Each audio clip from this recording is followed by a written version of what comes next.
Hello friends, let's solve 46 to 50 MCQ of paper number 3. So we can say this is the last video for MCQs. So m minus x bar is equals to 2 and z is equals to 20.5. Then find m. So we have been given m minus x bar is equals to 2. अभी x bar को ये side ले लेंगे. So m ये 2 को ये side minus 2 is equals to X bar, that's plus x bar, but plus नहीं लिखेंगे तो चलेगा. अभी फ्रेंड्स हमारे पास जो स्टैंडर्ड फॉर्मूला है z is equals to 3m minus 2x bar, वो वैल्यू उसमें हम वैल्यू रख देंगे. सो z की वैल्यू है 20.5, 3m माइनस 2, x बार की वैल्यू क्या है m minus 2. So here m minus 2, यहाँ पे लिख देंगे 20.5 is equals to 3m minus 2 into M हो जाएगा minus 2m, minus 2 into minus 2 हो जाएगा प्लस 4. अभी क्या करेंगे फ्रेंड्स, 20.5 यहाँ पे 3m में से 2m गया तो m प्लस 4. अभी 20.5 माइनस 4 इज इक्वल्स टू m. 20.5 में से 4 जाएगा तो 16.5 is equals to m.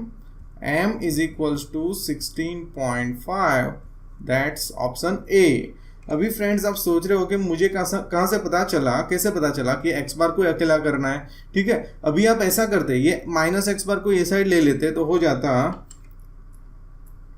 m is equals to 2 plus x bar, और फिर आप ये m की जगह 2 प्लस एक्स बार लिख देते तो भी आपका आंसर सही होता. लेकिन ये आपको m का आंसर नहीं मिलता, x बार का मिल जाता जो हमें नहीं ढूंढना है. ठीक है, तो इसीलिए मैंने इस तरह से नहीं किया. अगर इस तरह से आप जाओगे जैसे मैंने किया है तो उससे आपका m जो है वो क्वेश्चन के अंदर रहेगा, और वो रहेगा तो ही उसका आंसर मिलेगा. अगर ये करते तो क्या होता, m निकल ही जाता पूरे इक्वेशन में से, और अगर m निकल जाता तो आपको उसका आंसर मिलता नहीं. सो इसीलिए मैंने इस तरह से ही किया, क्योंकि इस तरह से ही उसका आंसर हमें मिल सकता है. So I hope you understood.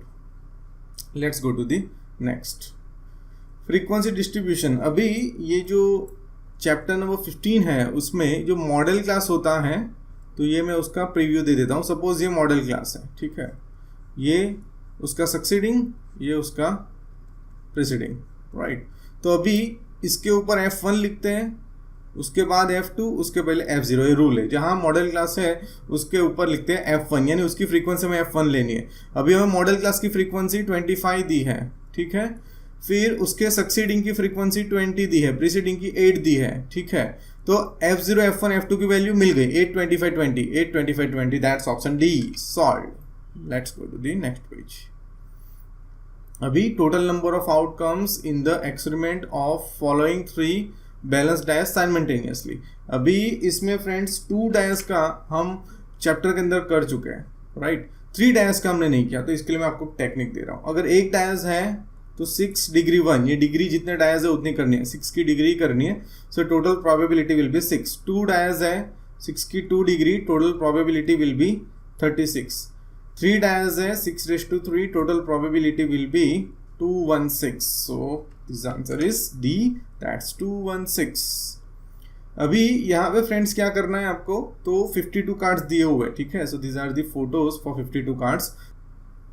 अभी इसमें क्या करना है फ्रेंड्स, तो ये 52 कार्ड्स हो गए, ठीक है. उसमें से हमें बोला गया कि एक कार्ड हम सिलेक्ट करते हैं, और वो ब्लैक सूट यानी ये दोनों आएगा, ये जे भी आएगा और ये जे भी आएगा. सिर्फ हमें स्पैड बोलते हैं तो ये आता, ठीक है, बट हमें स्पैड नहीं बोला है, ब्लैक सूट यानी हमें दोनों लेने पड़ेंगे, जो दोनों में ब्लैक कलर वो दोनों लेने पड़ेंगे.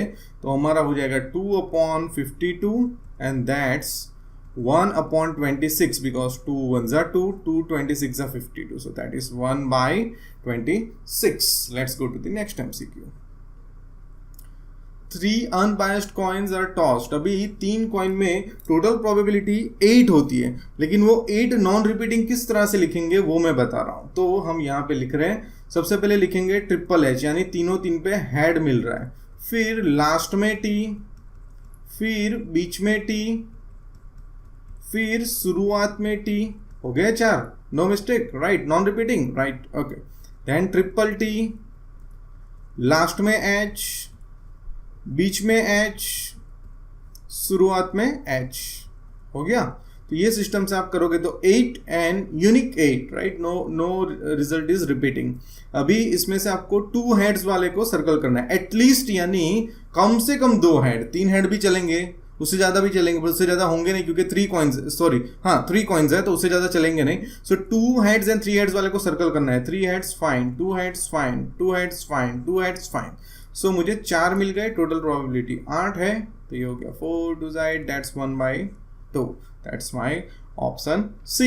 That's 1/2. That's my option C. So I hope you understood what I explained. Here we completed 50 MCQs. From next video we will solve 2 marker sum. Thank you so much.